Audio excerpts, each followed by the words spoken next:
தேவரக ஞானம் உன் தலையெழுத்து, தேவரக ஐஸ்வர்யம் உன் தலையெழுத்து, தேவரக சமாதானம் உன் தலையெழுத்து, தேவரக சந்தோஷம் உன் தலையெழுத்து, தேவரக அற்புதம் உன் தலையெழுத்து.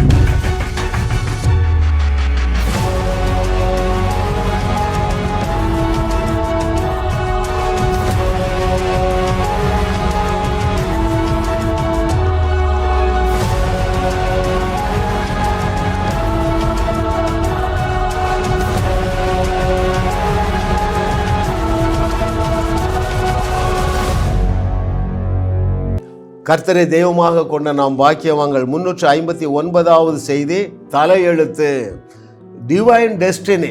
ஹல்லேலூயா. கர்த்தரை தெய்வமாக கொண்ட நாம் பாக்கியவான்கள். ஏனென்றால் உங்கள் தலையெழுத்தை நீங்கள் தான் எழுத வேண்டும்.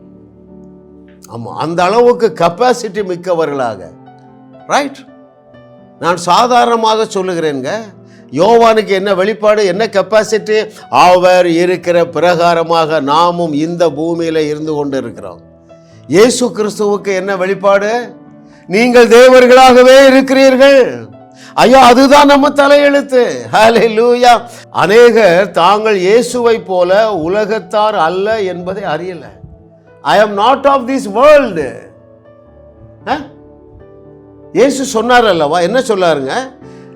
நான் உலகத்தான் அல்லாதது போல நீங்களும் உலகத்தான் அல்ல. அப்படி என்றால் என்ன பொருள் தெரியுமா?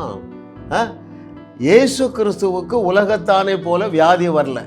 ஏதாவது வியாதி வந்ததாங்க? எனவே நமக்கு வியாதி கிடையாது. அவருக்கு தரித்திரம் கிடையாதுங்க. அநேக ஸ்திரீகள் தங்கள் ஆஸ்திகளை பத்திரங்களை கொண்டு கொடுத்தாங்கங்க.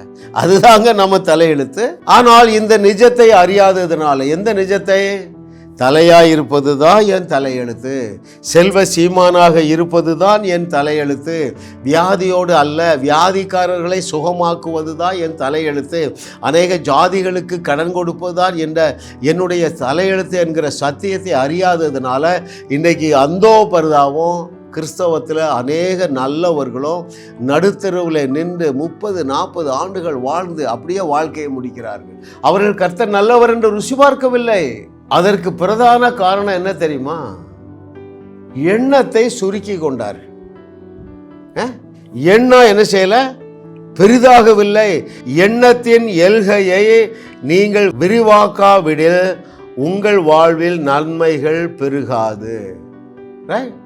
உங்களுடைய கனவுல, உங்களுடைய கற்பனையில் பெரிய பெரிய ஆசீர்வாதங்களை உங்களாலே கனவு காண முடியாது என்றால் நீங்கள் ஜாதிகளுக்கு கடன் கொடுக்கக்கூடிய அளவிலே தேவனால் உங்களை உயர்த்த முடியாது.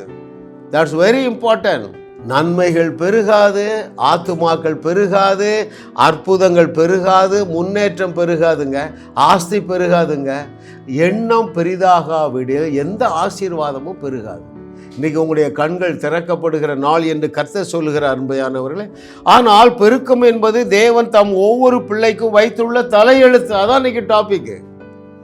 ஒவ்வொரு தன்னுடைய பிள்ளைக்கும் தேவன் வைத்திருக்கிற தலையெழுத்து என்ன தெரியுமா? பெருக்கம் தாங்க. நீங்கள் என்ன செய்யணும்? காலையில் எழுந்தவுடனே தலையில் கை வச்சு பேசுங்க. இயேசு நாமத்தினால இன்றைக்கி நான் பெருகுகிறேன். இல்லை அருமையானவர்களே, கர்த்தரை தெய்வமாக கொண்ட நாம் பாக்கியவான்கள். ஏனென்றால் பெருக்கம் என்பது தலையெழுத்து. இன்னைக்கு என்ன தலைப்பு? தலையெழுத்து, டிவைன் டெஸ்டினி. ஆனால் உங்களுடைய எண்ணத்தை மாற்றாவிட்டால் ஆபிரகாமுடைய ஆசீர்வாதங்களை உங்களால் சுதந்திரிக்க முடியாது. உங்களுடைய எண்ணங்களை மாற்றாவிட்டால் நீங்கள் இயேசு கிறிஸ்து செய்தவைகளையும் செய்ய முடியாது, அதைவிட பெரிய அற்புதங்களையும் செய்ய முடியாது. உங்களுடைய எண்ணங்களை மாற்றாவிட்டால் தேவனுடைய வார்த்தை என்ன சொல்லுகிறது? நீயோ கடன் வாங்குவதில்லை, அநேக தேசங்களுக்கு கடன் கொடுப்பாய் என்கிற வார்த்தை உங்கள் வாழ்க்கையில் நிறைவேறாது. ஸோ நீங்கள் பெருக வேண்டிய ஒரு டஜன் காரியங்கள் சொல்லட்டுமா? கர்த்தரை தெய்வமாக கொண்ட நாம் பாக்கியவான்கள். ஏனென்றால் பெருக்கம் என்பது நம்முடைய தலையெழுத்து. நீங்கள் முதலாவது எதிலே பெருகுவீர்கள் என்றால் சமாதானத்தில் பெருகுவீங்க. You shall increase, you shall multiply, enjoying the divine peace. தேவரகமான சமாதானத்தை அனுபவிக்கிறதிலே நீங்கள் பெருகி கொண்டே இருப்பீர்கள். Hallelujah. Oh, thank you master for your goodness. What a loving daddy. Amen. என்ன ஆதாரம் என்று கேட்கும் பொழுது இயேசு என்ன சொல்லுவார் தெரியுமா? என்னுடைய சமாதானத்தையே தந்துட்டேன்னு பாருப்பா. எத்தனை பேர் புரியுது? யோவான் எழுதுகிற சுவிசேஷத்தை தேடி வாசிங்கங்க.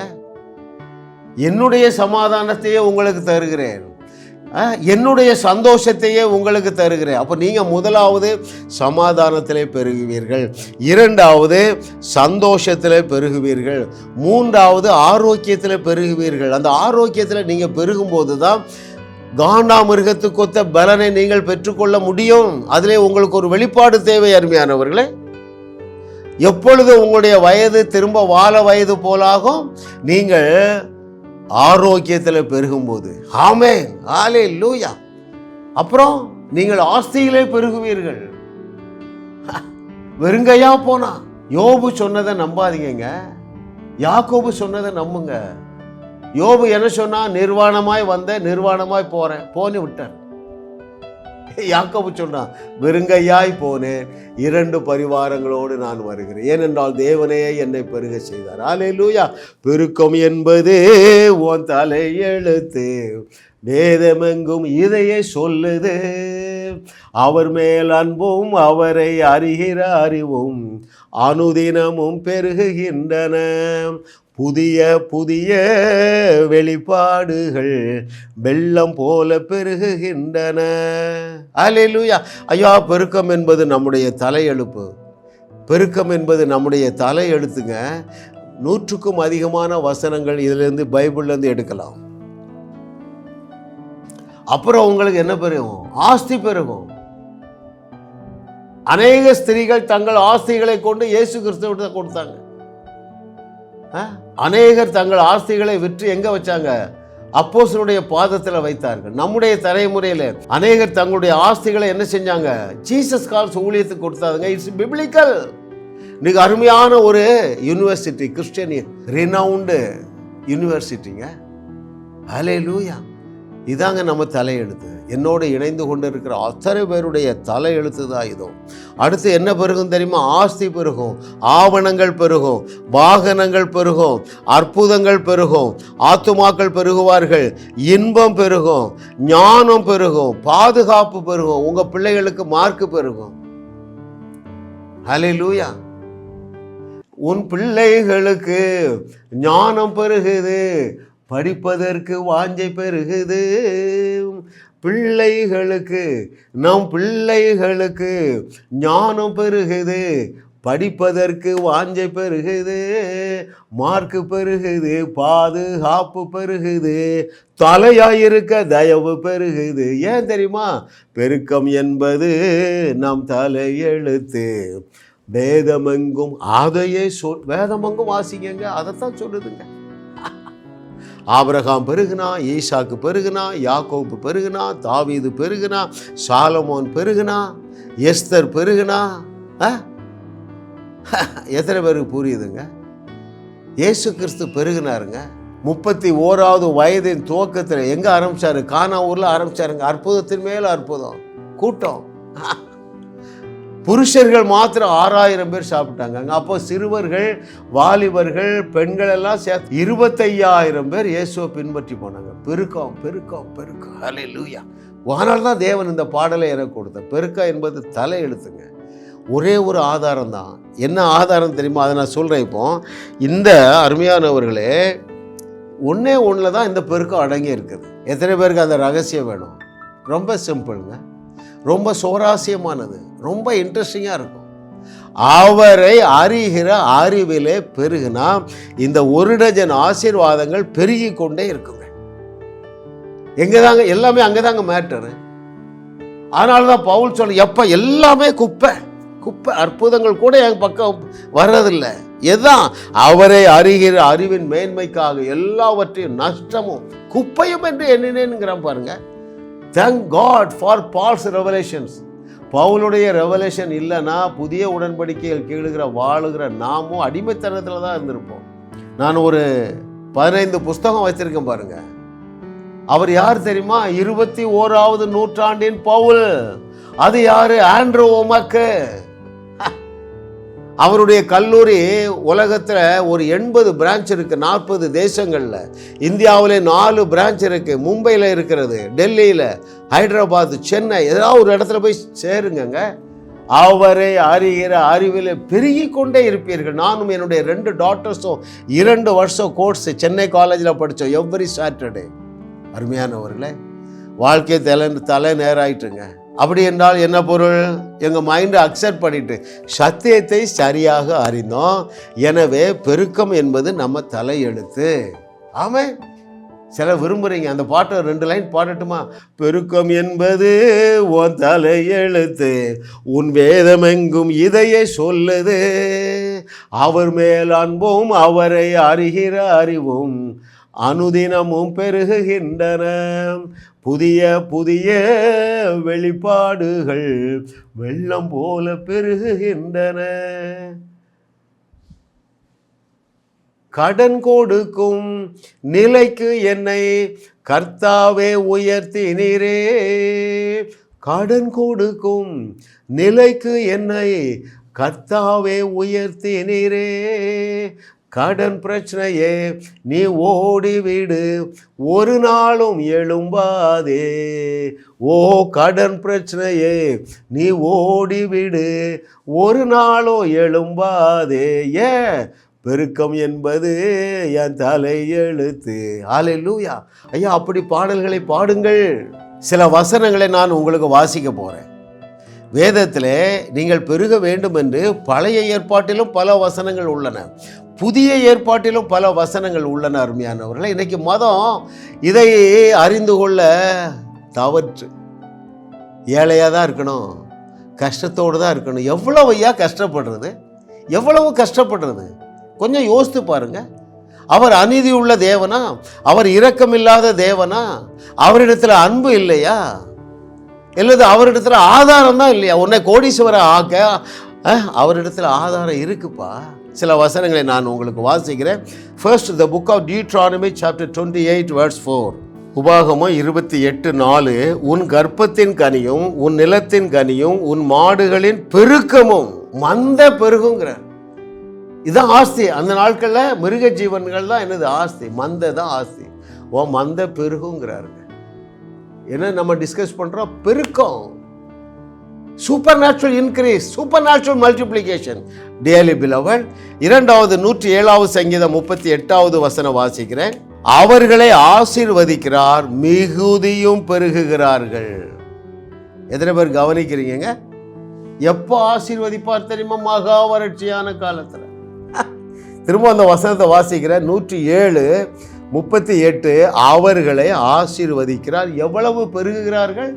மிகுதியும் பெருகுகிறார்கள். That is the design and the desire of the Lord, Creator God, who saved you from all your sins and iniquities. உன்னுடைய அக்கிரமத்திலிருந்து உன்னுடைய பாவத்திலிருந்து மீட்டெடுத்தார். ஏன் தெரியுமா? அவருடைய ஆசீர்வாதத்தினால் நீ பெருக வேண்டும் என்பதற்காக. பரதேசி தான் யாருடைய பெயர்? ஆபிரகாமுடைய பெயர். அப்படிதான் பைபிளில் அறிமுகமாகிறான். பரதேசி ஆகிய ஆபிரகாம். அவனை எப்படி ஆசீர்வதித்தார் பாருங்கள். அங்கே ஆதியாகமம் 13வது அதிகாரம் 6வது வசனத்தில், அவர்கள் ஒருமித்து குடியிருக்க அந்த பூமி அவர்களை தாங்கக்கூடாது இருந்தது, அவர்களுடைய ஆஸ்தி மிகுதியா இருந்தபடியினால் ஆபிரகாமும் லோத்தும் ஒருமித்து வாசம் பண்ண இயலாமற் போயிட்டுங்க. தேவன் எத்தனாகிய யாக்கோபை சிநேகித்தார், ஆனால் ஏசாவை வெறுத்தார். ஆனால் அவனையும் பெருக பண்ணாருங்க. ஏன்? ஆபிரகாமோடு அவர் செய்த உடன்படிக்கை. நீயும் ஆபிரகாமுடைய சந்ததியா இருக்கிறதுனால ஆபிரகாமை போல பூமி தாங்க முடியாத அளவுக்கு ஆசீர்வாதங்களினால் பெருக பண்ணுவேன் என்று கர்த்தர் சொல்லுகிறார். அந்த நாள் இன்றைக்கு துவங்குகிறது என்று கர்த்தர் சொல்லுகிறார். ஆமேன் என்று சொல்லி எடுத்துக்க. நான் ஒருமனப்படும் பொழுது நீ ஒருமனப்படு. நான் உன் மேலே ஆசீர்வாதத்தை கூறுகிறேன். ஆபிரகாமுடைய பூமி தாங்க முடியாத ஆசீர்வாதத்தினால் தேவன் உன்னை அலங்கரிக்கிறார் என்று நான் ப்ரொனவுன்ஸ் பண்ணா சரிசாமின்னு ஏற்றுக்கொள். ஏசாவை ஆசீர்வதித்தாருங்க. எத்திட்டு ஓடுறான். அங்க 2 பரிவாரம் வந்துருது. திரும்பி வரும்பொழுது அண்ணனுக்கு பயப்படுகிறான். கடைசியில் 2 பேரும் அக்ரிமெண்ட் வந்து ஒரு இடத்துல வாழ்றாங்க. அங்க ஏசாவை எப்படி ஆசீர்வதித்தார் என்று நான் உனக்கு வாசிக்கட்டுமா? ஆதியாகமம் 36:7 பாருங்க. அவர்களுடைய சம்பத்து, யாருடைய சம்பத்தெல்லாம்? யாக்கோபு ஏசா 2 பேருடைய சம்பத்து மிகுதியாய் இருந்தபடியினால் அவர்கள் ஒருமித்து குடியிருக்க கூடாமற் போயிற்று. அவர்களுடைய மந்தைகளின் நிமித்தமாய் அவர்கள் தங்க இருந்த பூமி அவர்களை தாங்க கூடாததா இருந்ததுங்க. நம்ம தேவனை எப்படிங்க விவரித்து சொல்லுவது? பரதேசிகள் இவங்கெல்லாம் யாரு? ஆபிரகாம், ஈசாக்கு, யாக்கோபு, ஏசா, சொஜோனர்ஸ். அவர்களை பூமி தாங்க முடியாத அளவு ஆசீர்வதித்த தேவன் அவருடைய பிள்ளையாக நம்மை தேர்ந்தெடுத்திருக்கிறாரு. அதை விட டபுள் மடங்கு நம்மளை ஆசீர்வதிக்க மாட்டாரா? தலையெழுத்தை புரிந்து கொள்ளுங்கள், உங்கள் தலை நிமிர்ந்து விடும் என்று கர்த்தர் சொல்லுகிறார். அருமையானவர்களே, ஆமென். அடுத்து பாருங்க, எசேக்கியா 36:37b. The book of Ezekiel 36:37b. மந்தை பெருகுகிறது போல அவர்களில் மனிதரை பெருக பண்ணுவேன். நான் என்ன டிஸ்கஸ் பண்றோம்? Increase, multiplication. இந்த வார்த்தையெல்லாம் நம்ம பைபிள்ல தாங்க இருக்கு. உங்களை எப்படி பெருக பண்ணுவாரா? ஆட்டு மந்தை பெருகிறது போல பெருக பண்ணுகிறது. என்ன தியானிக்கிறோம்? நம்முடைய தலையெழுத்தே பெருகுகிறதாங்க. சமாதானத்தில், சந்தோஷத்தில், ஆரோக்கியத்தில், ஐஸ்வர்யத்தில், ஆவணங்களில், வீடுகளில், வாகனங்களில், சந்தோஷம், குதூகலம், கொண்டாட்டத்தில். ஏன்? பெருக்கம் என்பது நம்முடைய தலையெழுத்து. அருமையானவர்களே, அப்படியே புதிய ஏற்பாட்டில் பார்ப்போமா?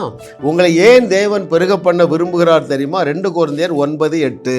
மேலும் நீங்கள் எல்லாவற்றிலும் எப்பொழுதும் சம்பூரணமுடையவர்களாயும். நல்லா கவனிக்கிறீங்களா வார்த்தையை? எப்பொழுதும், எல்லாவற்றிலும் சம்பூரணம்.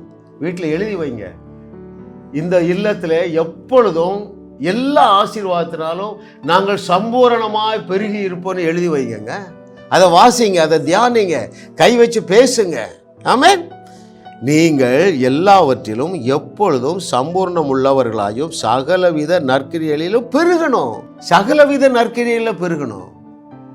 எண்ணற்ற ஏழைகளுக்கு நீங்க கடன் கொடுக்கணும். ஏழைகளை படிக்க வைக்க இலவச கல்வி சாலைகளை நீங்கள் கட்ட வேண்டும். சகலவித நற்கிரியை. வட இந்தியாவில் ஆயிரக்கணக்கான சர்வீஸ், ஞாயிறு ஆராதனை குடிசைகளிலும் திண்ணையில் நடக்குங்க. ஆயிரக்கணக்கான கட்டிடங்களை நீங்கள் கட்டி கொடுக்க வேண்டும். அதற்காக நீங்கள் பெருக வேண்டும் என்று தேவன் இந்த வார்த்தையை கேட்கக்கூடிய பாக்கியத்தை உங்களுக்கு தந்திருக்கா. புதிய ஏற்பாட்டில் வாசிக்கிறாங்க, பழைய ஏற்பாட்டில். இன்னொரு புதிய ஏற்பாட்டு வசனம் நான் உங்களுக்கு வாசிக்கிறேன். 2 தெசலோனிக்கர் 1:3. 2 Thessalonians chapter 1:3. சகோதரரே, நாங்கள் எப்பொழுதும் உங்களுக்காக தேவனை ஸ்தோத்திரிக்க கடனாளிகளாய் இருக்கிறோம். உங்கள் விசுவாசம் மிகவும் பெருகிறபடினாலும். எது பெருகணுமா? விசுவாசம். அடுத்து எபிரேயர் 11:12. The book of Hebrew chapter 11:12. ஆனபடியால் சரீரம் செத்தவன் என்று எண்ணத்தகும் ஒருவனாலே வானத்தில் உள்ள பெருக்கமான நட்சத்திரங்களைப் போலவும் கடற்கரையில் உள்ள எண்ணிறந்த மணலை போலவும் மிகுந்த ஜனங்கள் பிறந்தார்கள். யாரிடத்துல? சரீரமும் செத்து போச்சு, கர்ப்பப்பையும் செத்து போச்சு. நீ அப்படிதான் நினைக்கிறான். அங்கிள் சான்ஸே இல்லை அங்கிள், எல்லாமே முடிஞ்சு போச்சு, என் ஹெல்த்லேயும் ஒன்றும் இல்லை, வெல்த்தும் ஒன்றும் இல்லை, நிம்மதி இல்லை. ஐயா, உன்னோடு தான் தேவன் இன்றைக்கு பேசுகிறார். அவர் என்ன பேசுகிறார் தெரியுமா? யோவான் 7:38. உன்னிலிருந்து ஜீவ தண்ணீர் உள்ள நதிகள் ஓடும் என்று பேசுகிறார். ஏன்? அவன் சரீரமும் செத்து போச்சு, கர்ப்பப்பையும் செத்து போச்சு. அங்கே ஜீவனை கொடுத்த தேவன். அவர் நேற்றும் இன்றும் என்றும் மாறாதவர். ஆபிரகாமுடைய தேவன் பட்சபாதம் உள்ள தேவன் அல்ல. Amen. Hallelujah. Oh please understand our daddy God. அவர் நம்முடைய தகப்பனுங்க. வசனம் வார்த்தைங்க. அவர் மனம் மாறுகிறதற்கு மனிதன் அல்ல. ஆமாம், உங்களுக்கு ஒரு ரகசியம் தெரியல. என்ன ரகசியம் தெரியுமா? தேவனுடைய பிள்ளைகள் எல்லாரையும் குறித்து அவர் திருப்தியாக இருக்கிறார். உன் ஜெபம் போதவில்லை என்று உன்னை ரிஜெக்ட் பண்ணுகிற தேவன் அல்ல. உன் பக்தி போதாது என்று சொல்லி உன்னை ரிஜெக்ட் பண்ணுகிற தேவன் அல்ல. உன்னுடைய வேத வாசிப்பு போதாது என்று சொல்லி உன்னை புறம்பை தள்ளுகிற தேவன் அல்ல. அவர் உன்னை உன் தலையெழுத்த நேராக மாற்று வரைக்கும் உன்னை விட்டு விலகுவதும் இல்லை, உன்னை கைவிடுவதும் இல்லைப்பா.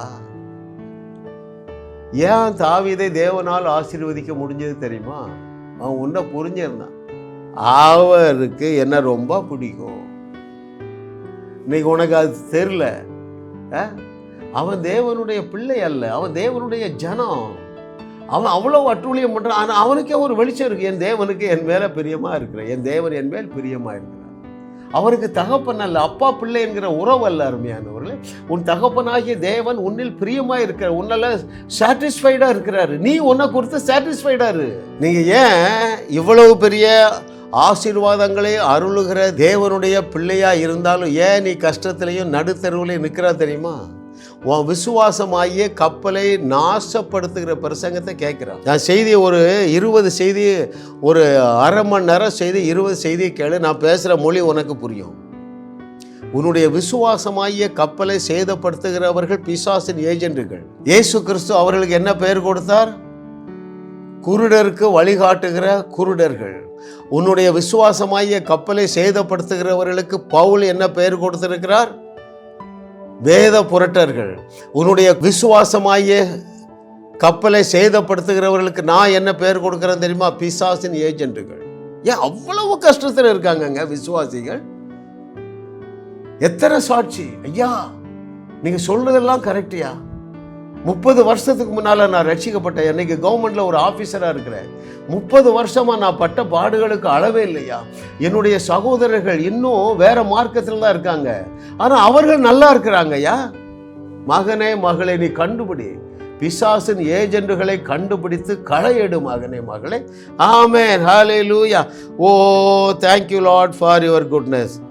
முதலாவது, உங்கள் விசுவாசமாகிய கப்பலை சேதப்படுத்துகிற பிரசங்கத்தை கேட்குறீங்க. ரெண்டாவது, மொபைல்லையும் டிவிலையும் குப்பைகளை ஏற்றுறீங்க. இரவும் பகலும் பேட் நியூஸே வருது. அரசியல்வாதிகள் சரியில்லை, ஊழல், கோவிடு, ஆக்சிடென்ட், இதெல்லாம் உள்ள போய் உங்க விசுவாசமாகிய கப்பலை ஸ்திரப்படுத்துமா நாசப்படுத்துமா? நீ மனம் திரும்பு மகனே மகளே. எப்போவுமே டிவிலையும் மொபைல்லையும் உட்கார்ந்துட்டு கர்த்தர் என்ன ஆசீர்வதிக்கவில்லை என்று சொன்னால் நீ தான் பொறுப்பு. அதனால தான் சொல்கிறேன், நான் ஒன்றையும் அறிந்து கொள்ள ஆசைப்படப்பா. என் தேவனாகிய கர்த்தரை மாத்திரம்தான் அறிந்து கொள்ள நான் ஆசையாக இருக்கிறேன் என்று சொல்லுகிறான். இப்படி துர்ச்செய்தினால் உங்களுடைய நினைவுகளை நீங்கள் நிரப்புகிறதுனால சில வசனங்கள் உங்களுக்கு மாம்சமாகவில்லை. அதை வாசித்து முடிக்கிறேன். 91வது சங்கீதம் 7, 8, 9, 10 வசனங்களை நான் வாசிக்கிறேன் பாருங்கள். Psalm 91 verses from 7. உன் பக்கத்தில் 1000 பேரும் உன் வலதுபுறத்தில் 10,000 பேரும் விழுந்தாலும் அது உன்னை அணுகாது. எப்போ உன் பக்கத்தில் 1000 பிரச்சனை இருக்கலாம், வலது பக்கத்தில் 10,000 பிரச்சனை இருக்கலாம், அப்போ அது ஒன்றும் உன்னை அணுகாது. இந்த வெளிச்சத்துக்குள்ள வா, உன் கண்களால் மாத்திரம் அவைகளை காண்பாய். 8வது வசனம் பாருங்க. உன் கண்களால் மாத்திரம் நீ அதை பார்த்து துன்மார்க்கருக்கு வரும் பலனை காண்பாய். 9வது வசனம். எனக்கு அடைக்கலமாய் இருக்கிற உன்னதமான கர்த்தரை உனக்கு தாபரகமாக கொண்டாய், ஆகையால் பொல்லாப்பு உனக்கு நேரிடாது, வாதை உன் கூடாரத்தை அணுகாது. என்ன கேரண்டிங்க? இன்னும் 2 வசனங்களை நான் வாசிக்கிறேன். 11, 12. உன் பாதம் கல்லில் இடராதபடிக்கு அவர்கள் உன்னை தங்கள் கைகளில் ஏந்தி கொண்டு போவார்கள்.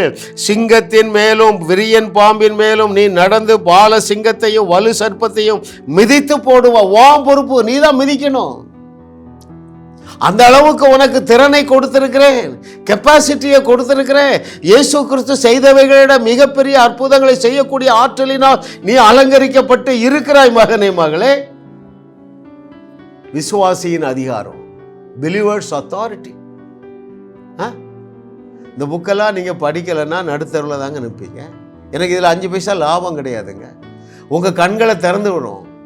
ஒரு சகோதரிக்கு 3 புஸ்தகம் கொடுத்தேன், இப்போ 15 புஸ்தகம் வாங்கிட்டாங்க. அந்த 3 போக 15 புஸ்தகம். ஐயா, இங்கே தான் புதையலே இருக்குன்னு 5000 ரூபாய் எனக்கு அனுப்புங்க. 15 புஸ்தகம் அனுப்புகிறேன். நீங்கள் பைபிள் காலேஜுக்கே போக வேண்டாங்க, கேரண்டி. ஆனால் படிக்கணும். உனக்கு படிக்கிற ஹேபிட் இருந்தால் 15 மொத்தமாக வாங்க, இல்லைன்னா 3 வாங்க. ரூம் போட்டு வாசி. Hallelujah. Oh, thank you Lord for your goodness. So இப்போ வாசித்த வசனங்கள் எல்லாம் உங்களுக்கு மாம்சமாகவில்லை என்றால் இவங்க தலையெழுத்து மாறாதுங்க.